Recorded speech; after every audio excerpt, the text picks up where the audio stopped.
Hello food lovers, welcome to Shiva tasty foods. ఈరోజు మీకు నోరూరించి veg pulao కోసం చెప్పబోతున్నాను. చాలా ఈజీగా చేసుకోవచ్చు. మనకి లంచ్ బాక్స్కి అయితే ఇంకా బాగుంటుంది.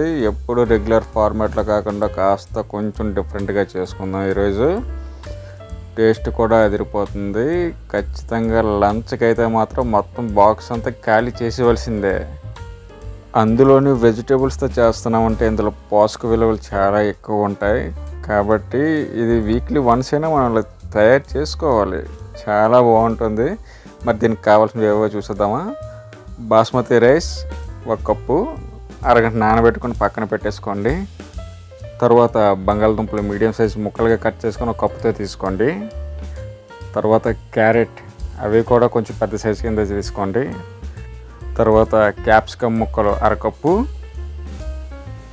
తర్వాత ఉల్లిపాయలు పెద్ద సైజు 1 సన్నగా తరుక్కొని పక్కన పెట్టేసుకోండి. నెక్స్ట్ 1 పెద్ద టమాటా పండు. తర్వాత 2 పచ్చిమిర్చి ఘాట్లు పెట్టేసుకోండి. తర్వాత వెల్లుల్లి తరుగు 1 స్పూన్, అల్లం తరుగు 1 స్పూన్. తర్వాత గ్రీన్ పీస్ 1/2 కప్ సరిపోతుంది. మీకు కావాలంటే ఎక్స్ట్రా వేసుకోవచ్చు. తర్వాత మసాలాలు: బిర్యానీ ఆకు 1, 2 యాలకులు, దాల్చిన చెక్క 1, 2 లవంగాలు, 1 స్టార్ పువ్వు 1. ముందుగా స్టవ్ మీద కుక్కర్ పెట్టుకొని 2 టేబుల్ స్పూన్ ఆయిల్ వేసుకోండి. ఆయిల్ మరుగుతుండగానే 1 టేబుల్ స్పూన్ నెయ్యి వేసుకొని మిక్స్ చేయండి ఆ ఆయిల్లోని. తర్వాత మనం పక్కన పెట్టుకున్న మసాలా సామాన్లు అన్నీ ఉన్నాయి కదా, అవన్నీ కూడా ఇందులో వేసుకోవాలి.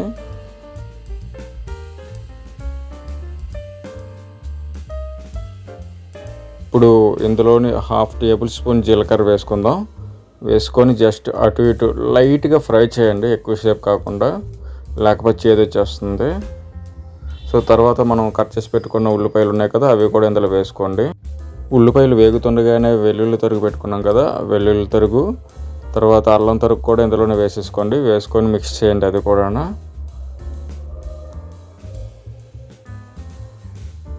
ఇలాగ 2 మినిట్స్ మనం కలుపుతూ ఉండాలి. అంటే మనం ఎప్పుడు ఒకే ఫార్మాట్లో కుకింగ్ కాకుండా అప్పుడప్పుడు కొంచెం వెరైటీస్ మనం అప్పుడప్పుడు చేసుకుంటూ ఉండాలి. తర్వాత ఇందులో 2 పచ్చిమిరపకాయలు వేసుకోవాలి. అవి కూడా వేసుకొని కలపండి, ఫ్రై చేయండి బాగా. ఇందులో 1/2 టేబుల్ స్పూన్ పసుపు వేసుకుంటున్నాను. పసుపు వేసుకొని అది కూడా కలుపుకొని అందులో గరం మసాలా కూడా 1/2 టేబుల్ స్పూన్ వేసుకుంటున్నాను. తర్వాత అందులో ధనియాల పొడి కూడా 1/2 టేబుల్ స్పూన్ వేసుకోండి. మసాలాలన్నీ కూడా బాగా మిక్స్ అయ్యేలాగా బాగా కలుపుకోవాలి కూడా. మనం కలుపుకున్న తర్వాత నేను 1 టేబుల్ స్పూన్ సాల్ట్ వేసుకుంటున్నాను. మీరైతే రుచికి తగ్గట్టుగా వేసుకోండి. నేనైతే ఇందులో 1 టేబుల్ స్పూన్ కారం వేసుకుంటున్నాను. కారం కూడా వేసుకొని బాగా మిక్స్ చేయండి.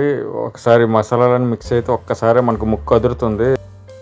ఇందులో మనం పక్కన పెట్టుకున్న బంగాళదుంపలు ఉన్నాయి కదా, అవన్నీ కూడా ఇందులో వేసుకోండి. బంగాళదుంపలు, తర్వాత క్యారెట్, బీన్స్, క్యాప్సికమ్ ముక్కలు,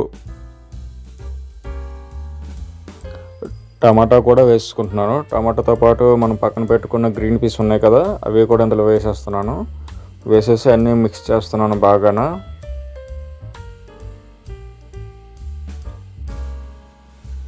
తర్వాత మనం నానబెట్టిన బాస్మతి రైస్ ఉన్నాయి కదా, అవన్నీ కూడా వాటర్ పక్కన వంపేసి బాస్మతి రైస్ కూడా అంతా ఇందులో వేసుకొని బాగా కలుపుకోవాలి. ఆ వెజిటేబుల్స్ అన్నీ కూడా ఇందులో బాగా కలుపుకోవాలన్నమాట. 1 కప్పు బాస్మతి రైస్కి 2 గ్లాసులు వాటర్ అయితే వేసుకోవాలి. ఇలా కలుపుతుంటే ఇవన్నీ చూడడానికి కూడా చాలా కలర్ఫుల్గా ఉంది కదా. వెజిటేబుల్స్ అంటే మరి మజాక చాలా బాగుంటుంది. వెజిటేబుల్ పులావ్ అంటే చాలా హెల్తీ కూడా.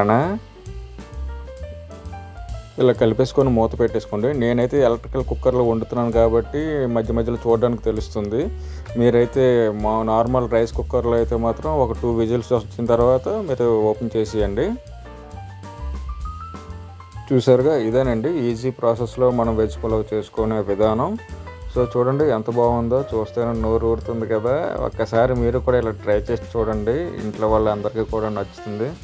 అప్పుడప్పుడు కూడా మనం ఇలాంటి పిల్లలకి చేసి పెడితే వాళ్ళు కూడా చాలా ఇష్టంగా తింటారు. మన వీడియో నచ్చినట్టయితే గట్టిగా ఒక లైక్ కొట్టి షేర్ చేసి సబ్స్క్రైబ్ చేయండి. Thanks for watching.